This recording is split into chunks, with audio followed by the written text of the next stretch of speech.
अस्सलाम वालेकुम दोस्तों, कैसे हो आप सब। उम्मीद करूंगा आप सब अच्छे होंगे। इस वीडियो में सऊदी अरबिया और इंडिया से जुड़ी आज की जो ज़रूरी अपडेट है वो शेयर करूंगा, तो वीडियो को पूरा ज़रूर देखिएगा। आए दिन इंडिया की एयरलाइंस में टेक्निकल प्रॉब्लम ज़्यादा हो रहा, जिससे लोगों के मन में डर आ जा रहा सफ़र करने को लेके। अभी अगर देखा जाए, इंडिया का सबसे भरोसामंद और सबसे ज़्यादा चलने वाली एयरलाइंस इंडिगो और एयर इंडिया है। न्यूज़ आ रही है कि एयर इंडिया और इंडिगो दोनों के एयरलाइंस में टेक्निकल प्रॉब्लम की वजह से इमरजेंसी लैंडिंग करनी पड़ी। एयर इंडिया की फ़्लाइट कालीकट, जो केरला में है, कालीकट से दुबई आ रही थी। अचानक से फ़्लाइट के अंदर में जलने की बू आ रही थी, बर्निंग स्मेल, जिसके वजह से फ़्लाइट को मस्कत में ही इमरजेंसी लैंडिंग करानी पड़ी। DGCA ने एयर इंडिया से जवाब मांगा है कि आखिर क्या प्रॉब्लम थी। इसके बाद दूसरी न्यूज़ आ रही है इंडिगो एयरलाइंस के तरफ से। इंडिगो अभी के समय में सबसे ज़्यादा चल रही है, चाहे वो इंटरनेशनल लेवल पे हो या फिर डोमेस्टिक लेवल पे हो। शारजा से इंडिया हैदराबाद के लिए एक एयरलाइंस जा रही थी इंडिगो की। अचानक से इंजन में ख़राबी के वजह से पाकिस्तान के कराची शहर में इमरजेंसी लैंडिंग करानी पड़ी। इससे पहले भी कई बार इंडिगो के एयरलाइंस में इस तरह का टेक्निकल प्रॉब्लम देखा गया। DGCA ने इस पर काफ़ी ज़्यादा नाराज़गी जताई है। इंडिया का जो सिविल एविएशन अथॉरिटी है, उन्होंने इंडिगो से भी जवाब मांगा है। आप लोगों को मैं बता दूं, 1 महीना भी नहीं हुआ है, पिछले कुछ वीक में स्पाइस जेट की एयरलाइंस में भी खराबी आई थी, जिसके वजह से उसको भी कराची में इमरजेंसी लैंडिंग करानी पड़ी थी। तो इस तरह से लगातार फ्लाइट में टेक्निकल प्रॉब्लम आने की वजह से इंडिया का जो सिविल एविएशन अथॉरिटी है, उन पे सवाल खड़ी कर रही है। हालांकि सिर्फ इंडिया के एयरलाइंस में ही प्रॉब्लम नहीं आ रहा, बाकी देशों के एयरलाइंस में भी टेक्निकल प्रॉब्लम देखा जाता है, लेकिन कुछ महीनों में इंडिया के एयरलाइंस में सबसे ज़्यादा टेक्निकल प्रॉब्लम्स देखी गई। इसके बाद एक अपडेट है लुलु मॉल को लेके। इंडिया के लखनऊ में, यूपी में लुलु मॉल का रिसेंटली उद्घाटन हुआ।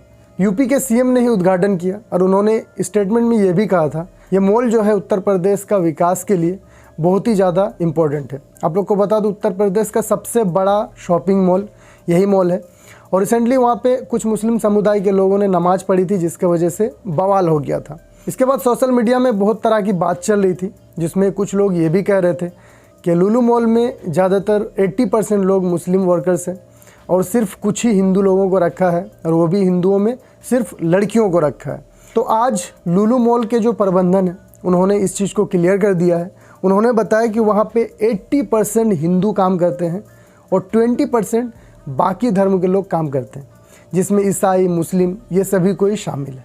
सिर्फ इतना ही नहीं, उन्होंने इस चीज़ को भी क्लियर कर दिया कि वहाँ पे सिर्फ हिंदू धर्म के महिला काम नहीं करते, बाकी धर्म के महिलाएं भी काम करते हैं। ईसाई हो गया, मुस्लिम हो गया, यानी मिले जुले सारे धर्म के महिला वहाँ पे काम करते हैं। आजकल सोशल मीडिया पे बहुत ज़्यादा रूमर्स चलता है, फेक न्यूज़ चलता है, जिसकी वजह से लोग जल्दी जो है बहकाव में आ जाते हैं, उसके बाद आपस में लड़ाई झगड़ा कर लेते हैं। तो मेरा सिर्फ इतना ही रिक्वेस्ट आप लोगों से कि कभी भी कोई भी फेक न्यूज़ की वजह से आपस में नफ़रत मत फैलाओ। बेकार की डर्टी पॉलिटिक्स के चक्कर में अपना भाईचारा को ख़त्म मत करो। इसके बाद दूसरी अपडेट है GST को लेके। कुछ दिन पहले मैंने एक वीडियो बनाया था कि इंडिया में बहुत सारे चीज़ों पे GST लगने जा रही, जिस पे अभी तक जो है गवर्नमेंट छूट दे रही थी। तो कहा यह जा रहा 75 साल के बाद पहली बार ऐसा हुआ है इंडिया में, जब आपको 5% का GST यानी टैक्स देना पड़ेगा। कौन कौन सा सामान है मैं आपको बता दे रहा हूँ। रोज़मर्रा के लिए जो हम लोग यूज़ करते हैं, चावल, आटा, गेहूँ, मैदा, सूजी, दही, छाछ, लस्सी, इसके अलावा अनाज के बीज, इस तरह के जितने भी प्रोडक्ट्स हैं, ये सब पे अब 5% का GST देना पड़ेगा। इसके बाद एक अपडेट है हुरूब को लेके। बहुत सारे लोग सवाल करते हैं कि मेरे पे हुरूब लग गया है, हुरूब को कैसे हटाएं। तो देखिए, हुरूब अगर किसी के ऊपर भी लग जाता है तो वो आप खुद से नहीं हटा सकते, ना कोई बंदा हटा सकता है। हुरूब जिस पे भी लगता है, सिर्फ उसका कफिल, उसका कंपनी ही हटा सकता है। और मैं आप लोग को बता दूँ, जल्दी से हुरूब नहीं लगाना चाहिए। सऊदी अरबिया में कोई भी काम करते हो, किसी का बहकाव में आकर के भाग मत जाना कंपनी से, क्योंकि कंपनी के पास राइट रहता है। आप अगर 15 दिन तक उनको बिना बताए छुट्टी करते हो, अब्सेंट करते हो, भाग जाते हो, तो वो आप पे हुरूब लगा सके। अभी मान लीजिए किसी पे हुरूब लग गया है, अब उसका कंपनी वाला हुरूब को हटा नहीं रहा, वो क्या करे। ऐसे कंडीशन में बहुत सारे लोग चोरी चुपके इधर उधर रह के काम करते हैं, जो कि इलीगल है सऊदी अरबिया में। पुलिस अगर आपको पकड़ती है तो फिर गिरफ्तार कर लेगी। इसका कोई फिक्स टाइम नहीं है कि वो कितना दिन के लिए आपको जेल में रखेगी, उसके बाद कब आपको डिपोर्ट करेगी। लेकिन हुरूब लगने के बाद जो भी यहाँ से डिपोर्ट किया जाता है, वो लाइफ टाइम के लिए सऊदी अरबिया बैन हो जाते हैं। सऊदी अरबिया काम का वीज़ा पे वो कभी नहीं आ सकता। इसके बाद एक अपडेट है इमिग्रेशन को लेके। जिनका ECR पासपोर्ट है उनका इमिग्रेशन नहीं हो रहा था कुछ दिन पहले, ये न्यूज़ आप लोगों ने सुना होगा। देखिए मैं आप लोग को बता दूं, शुरू से ही चालू है इमिग्रेशन, लेकिन उन लोगों के लिए बंद है जो इलीगल तरीके से इमिग्रेशन क्लियर करते हैं। देखिए आप अच्छे से समझिए, इससे पहले के वीडियो में मैंने आप लोग को बताया था कि इमिग्रेशन क्लियरेंस लेने की किसको ज़रूरत पड़ती है।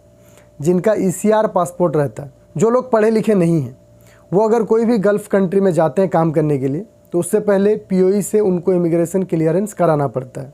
ई-माइग्रेंट में वो कंपनी या कफिल जहाँ पे वो जा रहा है रजिस्टर्ड होना चाहिए, तभी उनका इमिग्रेशन क्लियर होता है। अब गल्फ़ में बहुत सारा कंपनी कफिल ऐसे हैं जो अपने आप को ई-माइग्रेंट में रजिस्टर्ड नहीं किए, क्योंकि इसके लिए पैसा लगता है। तो ऐसे में क्या होता है, वो लोग बाहर से घूस वगैरह दे करके उनके वर्कर को, जिनको वो बुला रहे हैं, उनका इमिग्रेशन क्लियरेंस करवा लेते थे, या फिर सेटिंग से ये सारा चीज़ हो जाता था। तो इस पर सुनने में आ रहा है कि मुंबई का कोई ऑफिस वाला ने कंप्लेन किया कि जो कफिल कंपनी रजिस्टर्ड ही नहीं है ई-माइग्रेंट में, वो लोग कैसे बंदों को बुला ले रहे हैं। तो इसी वजह से जो गलत तरीके से हो रहा था वो चीज़ बंद हो गया। बाकी जो कंपनी ई-माइग्रेंट में रजिस्टर्ड, वो अपने वर्कर को बुला पा रहे हैं, उनका इमिग्रेशन चालू है, उनको दिक्कत नहीं हो रहा। तो यही चीज़ है, इसको आप क्लियर कर लीजिए। अब फिर से गलत तरीके से इमिग्रेशन कब से स्टार्ट होगा इसको कोई नहीं बता सकता, इस पर कोई अपडेट नहीं है। तो इस वीडियो में फ़िलहाल इतना ही। आई होप ये वीडियो आपके लिए इन्फॉर्मेटिव रही होगी। वीडियो को शेयर करके अपने दोस्तों को भी ज़रूर बताइए। चैनल पर नए हैं सब्सक्राइब कर लीजिएगा, क्योंकि इस तरह के इन्फॉर्मेटिव वीडियोज़ आपको आगे भी मिलते रहेंगे। वीडियो को देखने के लिए बहुत बहुत शुक्रिया।